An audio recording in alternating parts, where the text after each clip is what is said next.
I remember Chof Beis Shvat as a kid. The pain, the shock, I remember Hasidim. I'm thinking of my father. I remember my father in Paris taking a flight and running. My father had just come back from Yud Shvat. So he came back probably to Bishvat, And less than like a week later, my father is taking a flight back, urgently this time. Just came back all excited from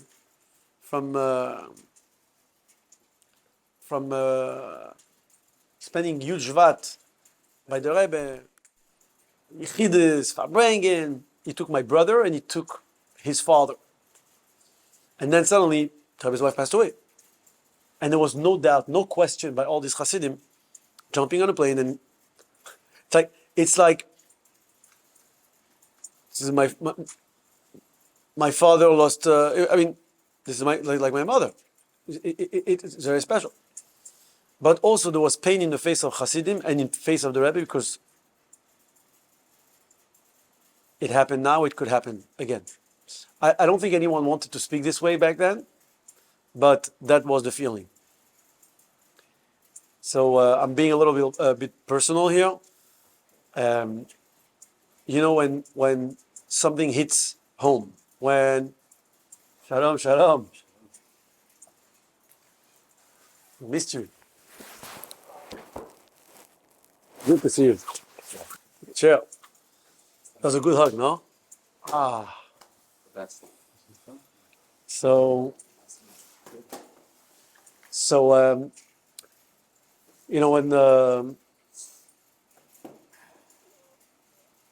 when I was told that my father is not well, and eventually when I saw his state degrading, and I saw how it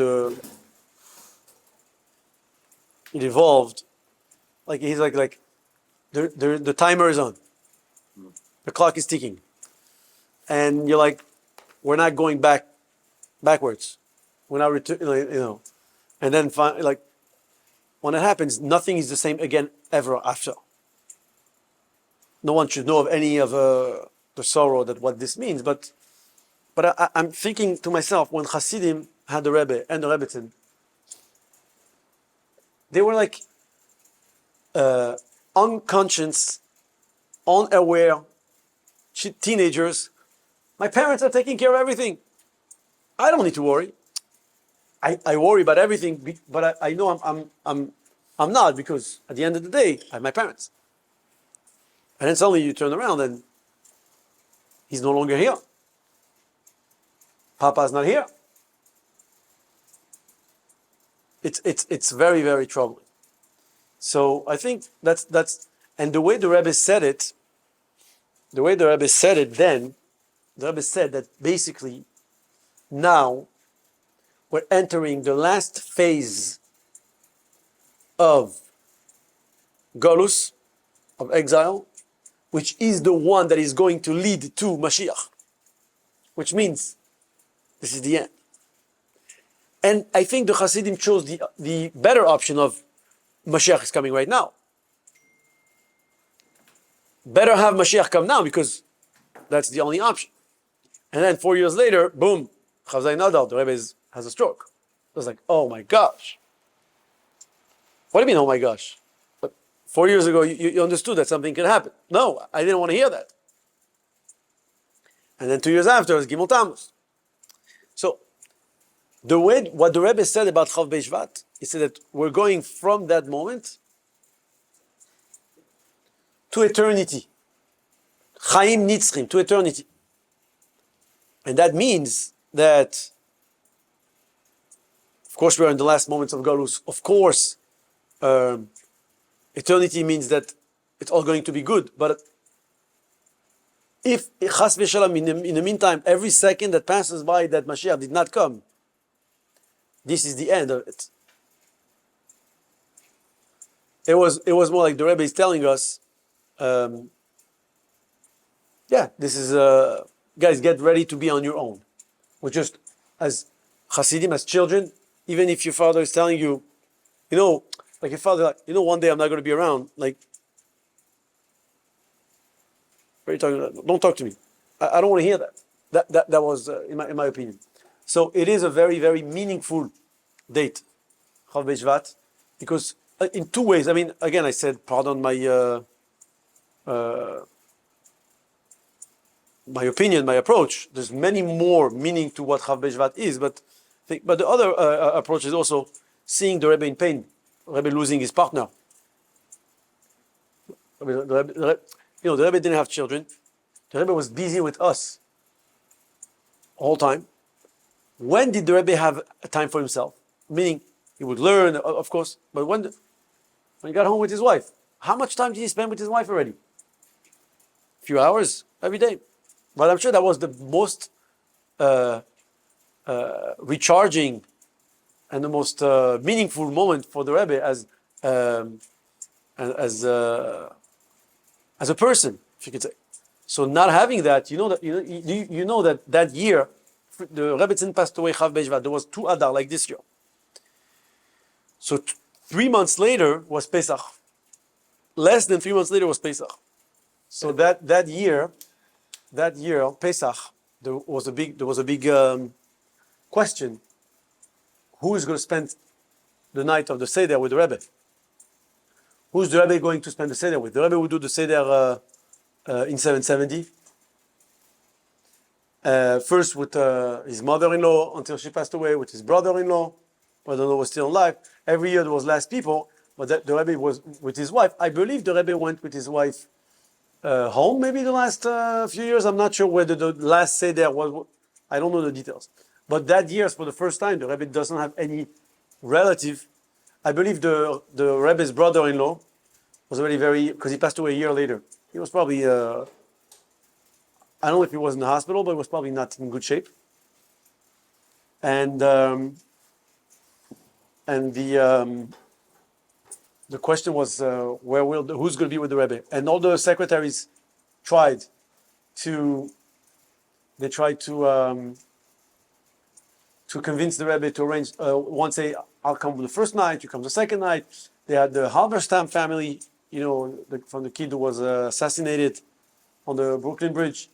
They knew he was very close to the Rebbe, so they came and they tried to invite to tell the Rebbe, can we stay with you? Can you come with us? Or, Rebbe and the Rebbe did not want to be with anyone. And the Rebbe spent the Seder by himself. First night of Pesach by himself. So it's very interesting that when you think about it, the Rebbe spent the Seder of Pesach by himself. And I remember someone wrote, I remember reading this, the man who made sure that not one Jew should be left alone the night of Pesach, spent Pesach by himself. This is quite a paradox, no? It's quite insane. And so I'm just trying to reflect on how it felt once the Rebbetzin passed away, when the Rebbe's wife passed away. For the Rebbe himself, it was for sure a major difference. And for the Hasidim, it was 2 reasons why it was painful. One, because they saw the Rebbe lose his wife. That pain for the Rebbe. And I think that pain for themselves, because they felt that the Rebbe is getting older. Sorry. This is the reality. And my observation, I was a child back then, I was 8 years old. I remember when it happened. Like I said before, I remember my father getting on the plane, coming back, and going into the Rebbe's house. They had to be Menachem Avel the Rebbe. It was not, you see the Rebbe sitting Shiva, you see the Rebbe. I mean, it's really graphic. The Rebbe is burying his wife. It's a very painful experience. And my impression is that from that moment, the Rebbe became even more detached and more, I would say, more special, more holy, more elevated, more detached from everything, from everyone. So on one hand, the Rebbe was even more powerful, more Ein Sof. It was much more no limit. Rebbe stood for hours. Rebbe gave dawahs, kashal bracha, fabrek, sichos, and this, all kind of it was non-stop. You didn't go home as much. Yeah, the Rebbe didn't go home for Shabbos. They built where they do Tashlich. There's an extension of the library. There's a studio there. The Rebbe, there's an apartment, there's a room there. That's where the Rebbe spent Shabbos. On the other hand, it look again. It's my impression. It looked to me that the Rebbe did things completely on his own since then, and did not really consult with just gave orders, did things, made statements. The Rebbe wrote a will, a testament, a tzavah, two actually. There's a whole, people don't know and don't want to know about these things. But right after, the Rebbe put things in place. You know that we'll have a chance to talk about this, but the months before Chav Zayin Adar, before the Rebbe fell and had the stroke on the Ohel, the Rebbe cleared all his bank accounts. I was in the car with Rabbi Krinsky recently, was at the Ohel on Hey Tevis, looking for a ride. There's no one there. I see Rabbi Krinsky was next to me the whole time. Then I see him leaving. I was like, "Excuse me, Rabbi, you're going back to Kronite?" I was that dude. It was like an annoying guy. It was like, I'm like, "Would you mind?" I couldn't find anyone, and I'm like, "Why not?" So he said, "Sure." And so I wanted to sit in the back, sit in the front. I felt a little odd because he drove the Rebbe from the Ohel. It was quite to be driven by, but I was excited. I was very excited. I sat next to him the whole time. So I said, I'm not going to nudge him, but I'm going to ask him questions. So I asked him about how he managed the finances. What was the financial operation and structure, and the Rebbe's money, and because it's a big. So we had this conversation. I'm not going to share everything we spoke then. But one interesting thing is that a few months before, the Rebbe, it's a known thing, by the way, the Rebbe gave out grants to shluchim. The Rebbe would send, I think, every month $1,000 to a bunch of. By the last week before the stroke, there was $0 left in the bank account. Yeah. Also, the Rebbe's room, as you see, the Rebbe's room was a big mess. Tons of books. The Rebbe would, whenever the Rebbe had a moment, the Rebbe would take a sefer, learn, boom, boom, boom, go learn from one to the other, and then deal with the letters. And then so the Rebbe had a lot of piles. You could see the Rebbe had a folding bed there. The Rebbe would sleep there sometimes, rest sometimes. On the bed there was books sometimes. There's pictures. Yeah, it was books. Chav Zayin Adar happened Monday morning. I think Thursday before, the Rebbe put all the books away, cleaned all the room, the entire room, and the Rebbe left on the table 4 books, Sefer HaShluchim, 4 albums of the Shluchim, pictures of the Shluchim and their families. I'm saying these are things like it's basic. I mean, I remember when these things happened. I remember finding out these things the next day. This is what the Rebbe but this is very, very clear. It's not popular. I think I don't know what's popular, what's not popular, because if we were kids now, maybe for us would have been an exciting thing. We look at things differently now. But so I'm not trying to say the Rebbe knew. Of course, of course, the Rebbe knew what was going to happen.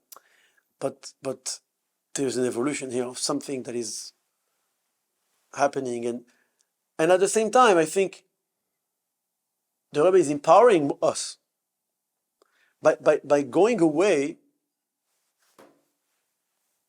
from the picture, from removing himself from the scene. The Rebbe is empowering us to bring his light even further. That's what happened. The Rebbe became more popular, became more famous, became more known, became more loved, became more celebrated, became venerated, whatever you want to call this, from after Gimel Tav.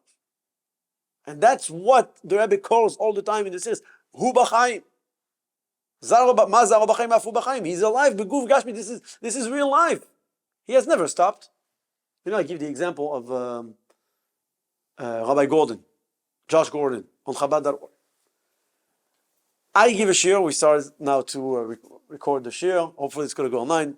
If we get 100 views, I think it's pretty nice, no? Hold on. What's the target right now?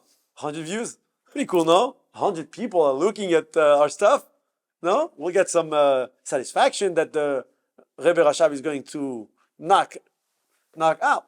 But I'm like, there's maybe 1,000 people a day that listen to his daily study. Yeah, no, I say minimum 1,000.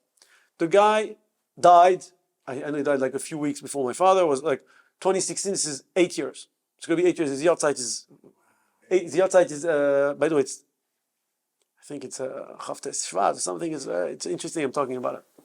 His grandson told me that someone called the Chabad house 4 years after the yahrzeit, on the yahrzeit, fourth yahrzeit, and said, I need to speak to him. To Rabbi Gordon, yeah. And you speak to Rabbi Gordon. It's like so many stories of people like, the Rebbe died in 1994. He's in a synagogue over there. I mean, what are you talking about? There's thousands of people go there every day. Yeah. Or I want to speak to the Rabbi. You're dead. Rabbi Gordon is not dead. I listen to him every day. So that's what I'm trying to say. So the guy is dead, the guy is buried, the guy, whatever you want to call this. I'm teaching, if I get 100% in 1 week who listen to my, like, wow, who is more alive here? Who is more alive? Am I really, because I eat and sleep and argue and feel, I'm more alive than someone who's having an impact on the universe directly on people's life every day for real? Who's alive? I'm saying the most logical, scientific proof that life is not what we think and that someone is alive for real. I'm not trying to say what the Rebbe said in the Sikha, Gashmi, not Beguf. I'm not getting there. It's like that rabbi is on and running and popping and rocking and and he's making jokes and it's relevant and it's can you imagine? So how much the Ein Aroich, to what extent, to what measure so this is the paradox. On one hand, us human beings have a very difficult time. We claim ownership of things. See, this is my coat, it's mine. Warms me up, it's mine. This is my camera, take care of it. This is my place. It's my place. Makom kavua. People fight for makom kavua. It's my place. My children, it's my home, it's my wife, it's my brother, my parents, whatever it is.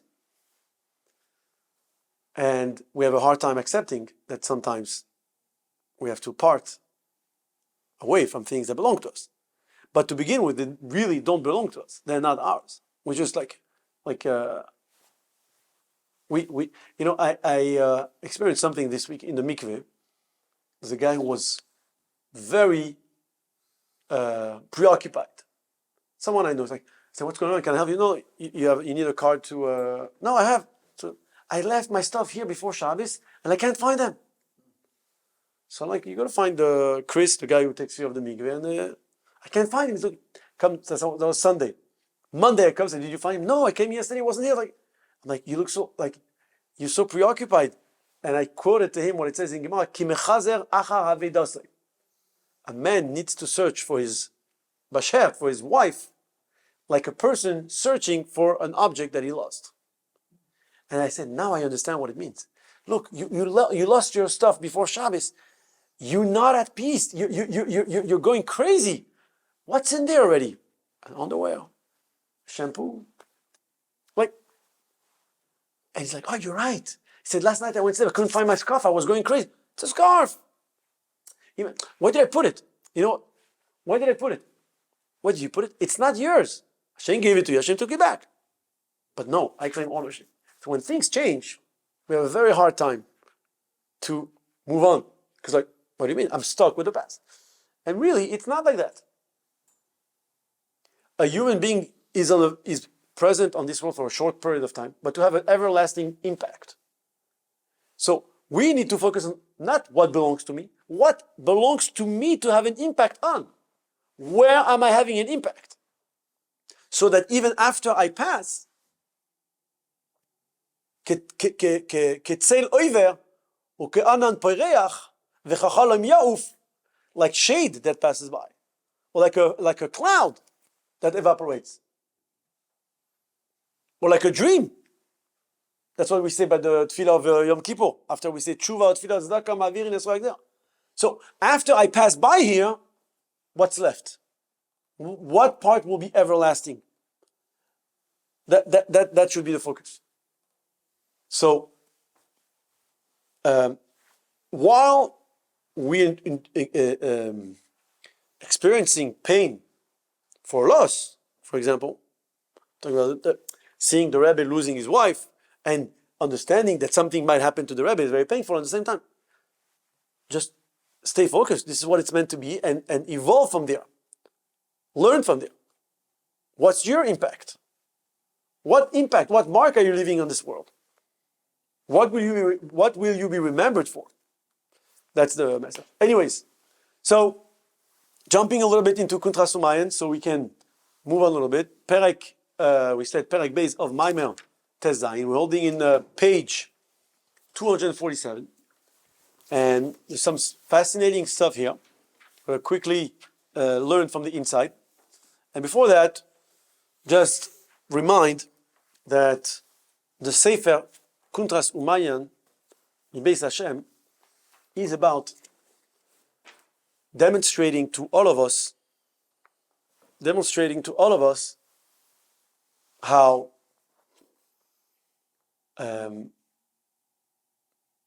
giving in to our Yetzer Hara is really a shtus. It's a folly. It's ridiculous. It's stupid. It's insane. And what type of follies are there? Which one is worse than the other? Why is it so, and how can we overcome it? So right now we're dealing with the person who is doing great, but he has another issue. He has either is making good excuses. The reason I'm doing that, the reason I can't, the reason I can hold myself, it's not my fault. Making an excuse. We went at length to describe what kind of excuses a person can come up with. Blaming his surrounding, blaming the environment, blaming his family, his friends, and his neighbors. It's not me. Or we have someone who doesn't make excuses, but gets satisfaction from being good. We spoke about this. And then we have, worse than that, someone who has ga'ava, pride, arrogance. It's not satisfaction. It's much worse than satisfaction. So that's one type of shtus, one type of folly. Another type of folly, what is it? Simply to actually indulge. When a person does an avera, a sin, commits a crime, a person does something wrong. So which one is actually worse? What's worse? To do everything good and just have some pride about what I'm doing? To do everything great and perfect just to have some satisfaction from what I'm doing? Or to make excuses? At least I'm not so bad. Or, what's worse, to actually commit the crime. So we're tempted to think that as long as I did not commit the crime, he's much worse than me. I'm not that bad. He did it. I never killed anyone. I didn't steal anyone. Right? I didn't cheat on anyone. He's been doing it. He's done it. That's how we look at things. Here is going to say on the contrary. How terrible it is when we make excuses or get satisfaction, or even more than that, being arrogant about who we are, who we think we are. Inside. This is the difference. We have different types of shtusim, of follies. Gava is arrogance. Another shtus, another folly is someone who takes self-satisfaction from what he has accomplished. Doing a great job. Feels good. Very satisfied. Or shtusei ha'itstatkus. מצדיק את עצמו. I couldn't come because, I have a good reason. I couldn't come. I couldn't hold myself. I couldn't hold myself. You know why? But I was too hungry. I was too tired. I've been dealing with a story recently that is tragic and terrible, and the person is committing the crime. Instead of admitting the crime, is saying, I had to do it so I can feel better, and from now on, me and you are going to be in a better relationship. So I'm actually glad you're responding properly to what I did. I had to go through this. So, and it's like, what? It's more than making excuses. It's like it's insanity to its worst. So then we have another shtus. What's the other shtus? The plain, standard, classic shtus. What's a classic shtus? Avera. Minyan Avera. What's the difference? The meyois. Even though asher shtus hagava varzak asteva vehaitzdakus einam binyanim ka'elu kmo yeshiru binyani avera achman nitzlan shem bekama yisurim chamurim. Person who's making excuses. I didn't go to shul today because I had to run for business. I didn't put on tefillin today because I mean, put on tefillin is a real affair. I'm talking about making excuses on things. I didn't go to the shir. I didn't go this. I didn't make a bracha before. I did that. I was not so careful because making an excuse for something. It's not such a bad ruach shtus as someone who actually commits a sin, commits an avera. So isu. So b'chol zeh hine shtus ha'itzakus achzak ha'steva v'agaiva chamurim harbe yoser. They're much worse. Why? The terrible damage that it causes to the person, it's much worse than the one who commits actual sins. You guys follow? Why? Someone who commits a sin. How? I mean, I don't know how because I never sinned. So, how do you feel after a sin? Don't tell me. You feel bad. You feel guilty. You feel horrible. I couldn't hold myself. But you know you did something wrong. But if you're making excuses, how do you feel? You're feeling great. I never did anything wrong. I have a good excuse. I couldn't get up this morning because I was too tired. But you didn't get up. I couldn't pay you back on time because you know what? But you're stealing money. But you're not feeling bad about yourself. Person who's going into a store, breaking in and stealing something, goes home and is like, person is addicted to something. He's out of control, but he knows it's bad. And eventually, he regrets it. That's what we're learning here. A person commits an avera, a sin, only after ruach shtus, a folly goes into his mind. What's the folly? It has many different faces. What's the shtus? But it's very interesting. What's your shtus? What is it that makes you do an avera? What is your shtus? Every person has a different shtus. Every person has a different yitzhak. I remember Rabbi Ezra Shochat, should be in good health. His brother passed away this week. He's sitting Shiva. Rabbi Shochat, from Toronto. Rabbi Shochat said here in the shul in Fabring 1 year Yutes Kislev, and I will never forget what he said. He's talking about the chidush of the Alter Rebbe in Tanya. And he said, what? I don't know if you know him a little bit, like he's the Rosh. Like, what's the Alter Rebbe? Like, what's the chidush? Like, what did Alter Rebbe do? What did he change? What did he add? He said that doing an avera is a washtus. Regardless, we don't care what type of avera it is. We don't care if it's not learning a page of Gemara a day, or if it's chas v'sholem eshes ish, or eating chazir. What does it take for you to be distracted from your purpose? So by this guy, unfortunately, he takes a pretty woman. By the other guy, he takes a good piece of meat. By the other guy, he takes a pile of cash, can't hold himself, and he steals it.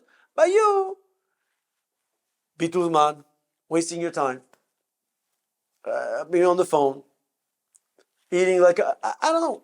But it's the same distraction. what triggers you? Everybody's triggered by something different, but what's the end result? When you're doing the Avera, you're not fulfilling your purpose. Who cares what distracts you from your purpose? If it's your arrogance, if it's your excuses, or if it's a terrible Avera. Bottom line, you're not doing what you're supposed to be doing. That's much worse than the Gehinnom you're getting for the very bad Avera. You're here to serve Hashem, and you're not serving Hashem. That's the worst crime you can ever commit, regardless of what you were doing. So that's why I'm saying here, a person commits a crime. He did an Avera. You know what? He doesn't feel good about himself. He knows he did an Avera. It affects him. It touches him. He knows that he did something that we're not allowed to. And that bothers him. The fact that you're bothered by something wrong you have done, that's already an aspect of teshuvah. You're regretting, you're not comfortable, you're not settling with the fact that you did it. It's not a complete teshuvah. Right?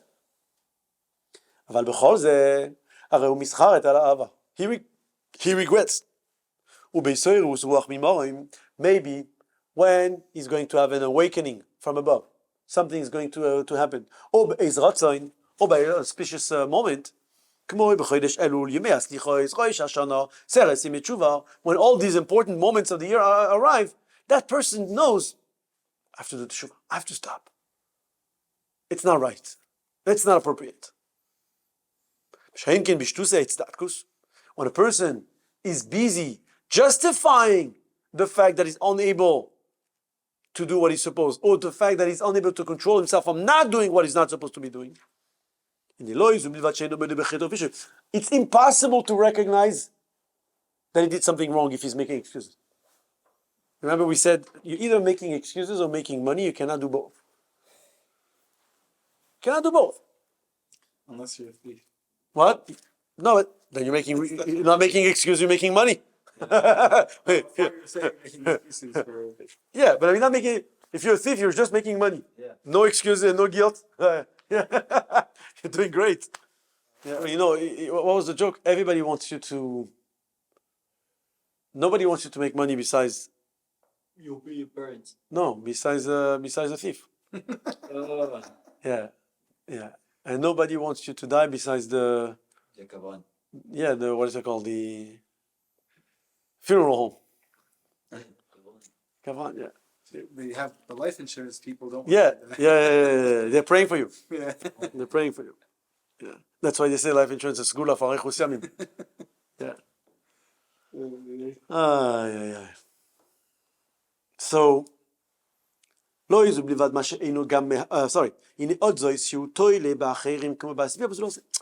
only that he's unable to become aware that he did something wrong, but like, it's his fault. One of the worst, by the way, from a person who's a psychopath, who's doing something bad, and instead of taking responsibility, what does he do? Puts the guilt on the victim. So let's say the guy is a psychopath and he is physically violent, right? So here's him, and then the person's like, oh, you did that? It's like, you did it to yourself. You did it to yourself. You pushed me. You triggered me. It's your fault. Yeah. You triggered me. Or what kids say, he started. Right? He took my ball. He came into my room. Who cares? You destroyed his face. He came into your room. Fine. He triggered you. That's what. But those crazy. I remember watching a talk one time, and someone said, "Everything is a trigger." It triggered me. Everything is a trigger. Some people don't like a beer. That triggered you. Some people don't like a hat. Triggered you. It's like this sick man who killed a woman. She happened to be Jewish, a Holocaust survivor, and he threw her out of a window in France. But he was in a psychiatric hospital, and he was mentally healed under the influence of drugs. Marijuana, yeah. He was under the influence of drugs, so he was not. Yeah. Yes. There was two. There was a few. Yeah. Miracles. There was a few. Two. At least 2 times it happened in France. two different women. And the judge ruled that he's not guilty. Why? He's under the influence. Okay, it's not my fault I had the drugs. It's not this marijuana turn people. Yeah, anti-Semite. Yeah. I didn't like her face. I'm sorry. It's a trigger. So that's when you make excuses. That's the story. Making excuses. You can't be aware of your wrongdoings if you're making an excuse. There's no way you're going to start thinking like, maybe I should stop. Maybe I should do teshuvah. Teshuvah of what? It's like we're so shocked that across from us we have our enemies saying the exact same thing as we say. They're stealing our land. They're killing our babies, and we're doing resistance. We're defending ourselves. Like that's. How can you one day change if you can't admit that what you have committed is a crime? How can you ever stop? We didn't do it, and it's not a crime. Yeah, and it's not our fault. It's our resistance because they are attacking us and they're killing our babies, and they're stealing our land. They're stealing our land. Finished. Who are you trying to compromise with? You can't. There's no one to talk to. What's worse than not taking responsibility, it's not my fault, it's their fault. Yeah. I remember reading, there was 3 weeks ago, there was a terrorist attack in Ra'anana, one morning. And he killed an old woman, a 79-year-old Holocaust survivor. So I don't know how I never go on Twitter, but someone sent me a link, so I read the feeds. And the guy was saying, another poor oppressed Palestinian that couldn't resist and was forced by the Israelis to get into a car and ram it on an old 79-year-old woman. It's not his fault. And guess what? Half of the comments were like, yes, well, when you don't let them go into the country to work and you don't give them money and food and water, obviously someone's going to do something like that. And I was like, oh my God. What happens when you do give them work? Yeah. October 7th. Yeah. So once you get a point that you didn't do anything, and it's not your fault, how can you ever change? So what's the real crime? If you're blaming your environment, you're responsible. You have chosen this environment. That's your first crime is that you moved into this neighborhood and you hang out with these people. You're going to blame them? Oh, it was 4 o'clock in the morning. We were drinking and he gave me the gun and I shot. Or he gave me the drugs and I fell asleep. I didn't realize. I went to sleep. I didn't see there was a woman there. I didn't know which side she was. I didn't know which side I didn't want to rape her. I wanted to help her. But you raped her. No, but she was asking for help and I was trying to. You were drunk. You were drugged up. You didn't know what you were doing.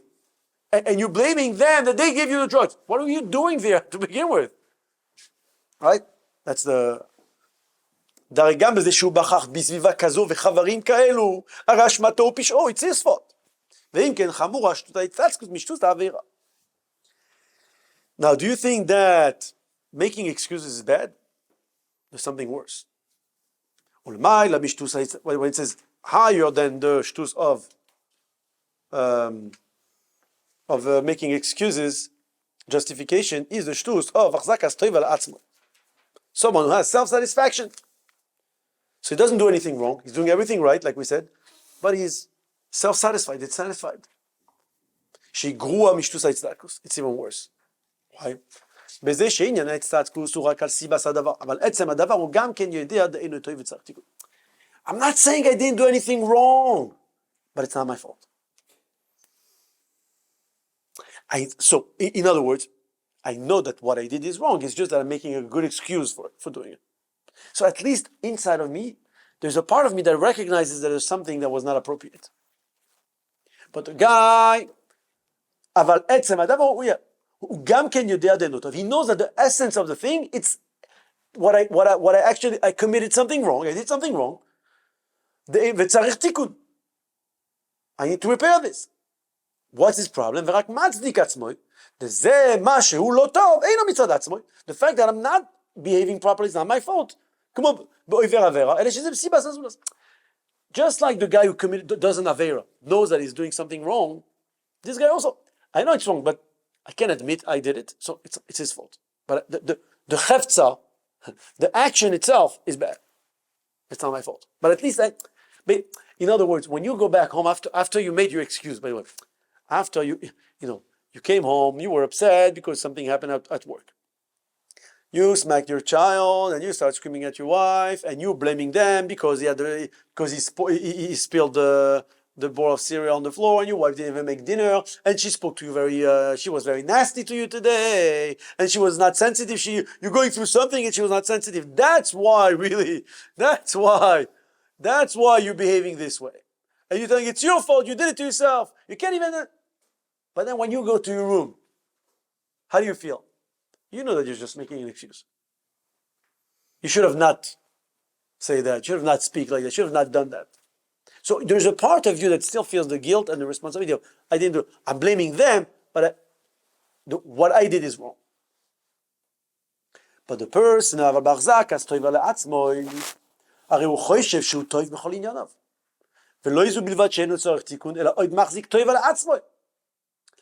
when a person feels fully satisfied and accomplished about himself, I don't require improvement. I've reached the top. So how am I going to become aware that I need to change and improve?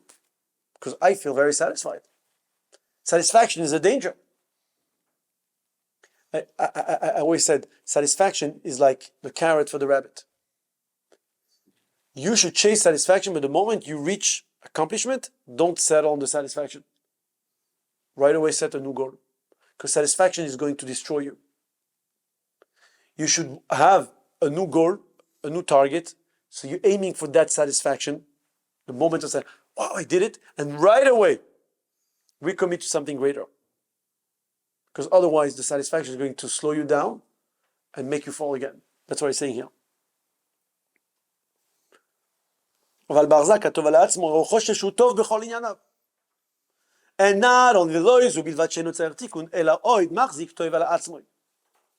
only I don't need to improve myself, but I'm actually doing great. Now he's saying ulemaila mize, higher level of folly. When he says, by the way, higher level of folly, it doesn't mean that you're a higher ranking. You're higher in the folly. It's deeper. Yeah, it's worse, but it's called him lemaila mize. Hamisgae b'teirasei v'avedasei. Someone who takes pride in his Torah and Avodah. Shehu garua min hamachzik toiva le'atzmoi. המחזיק טוב על עצמו, מה שלא הגיע לתכליס האמיתי, היינו תכליס בריאה עושה בעולם, ולתכליס כוונת עבודה, שעניין הביטול. What's the difference between a person who has satisfaction from his accomplishments and a person who's arrogant about his accomplishment? Someone who has satisfaction from his accomplishment, he's doing great. He's just missing the point. There's no reason for you to be so satisfied about yourself. Satisfied means that I don't need to do more, I'm perfect. No. You've been created to be completely devoted to Hashem. So there's no limit to how much you need to do. You need to do much more. But at least, meaning, he can do much more and he's not doing more. Satisfaction is slowing him down, let's say. Satisfaction distracts him. Instead of trying to pursue something greater, he settled. But gava, arrogance, is actually destroying the person.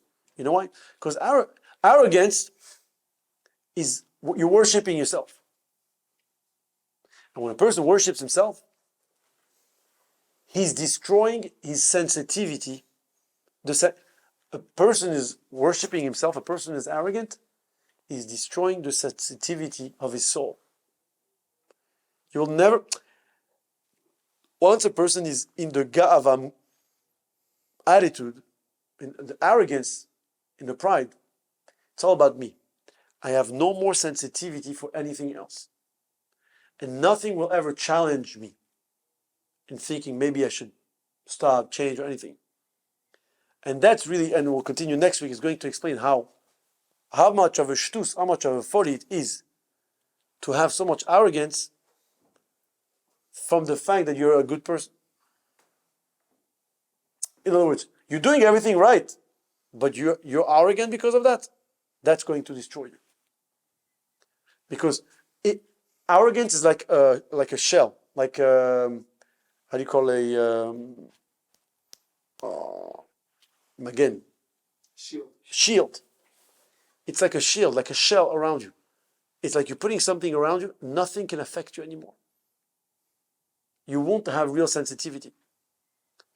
And that's why we said that someone who's ga'ava, arrogance, is gematria 15, Yud K, and it's damaging, it's harming, it's hurting the name of Hashem, the Yud and the Hey. It's impairing the Yud and the Hey. That's worse than anything else. So we thought that someone who's an actual criminal, someone that does, is bad. No. The one who's making the excuses, the one who has satisfaction, or even worse, the one who has pride and arrogance from his good accomplishments, in a sense, is much worse. We'll continue next week, Mr. Hashem. Beautiful.